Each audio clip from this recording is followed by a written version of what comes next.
বাবু, যে ছবি আমরা দেখতে পাচ্ছি, হামলা পাল্টা হামলা, হুঁশিয়ারি পাল্টা হুঁশিয়ারি চলছে ইরান আর ইসরায়েলের মধ্যে, কি মনে হচ্ছে গোটা বিশ্ব কি তৃতীয় বিশ্বযুদ্ধের সম্মুখীন হতে চলেছে?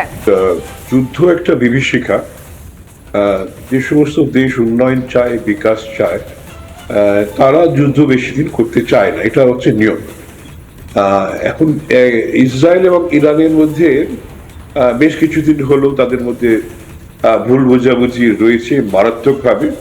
বা ইরান যেটা দেখা যাচ্ছে যে ইসরায়েলকে জব্দ করার জন্য তারা লেবাননের হেজবুল্লাহদের তাদের ফিনান্স করছে, তাদের অস্ত্র পাঠাচ্ছে, দেখা গেছে গাজার হামাসদের পাঠাচ্ছে এবং ইয়েমেনের হাউথিসদের পাঠাচ্ছে।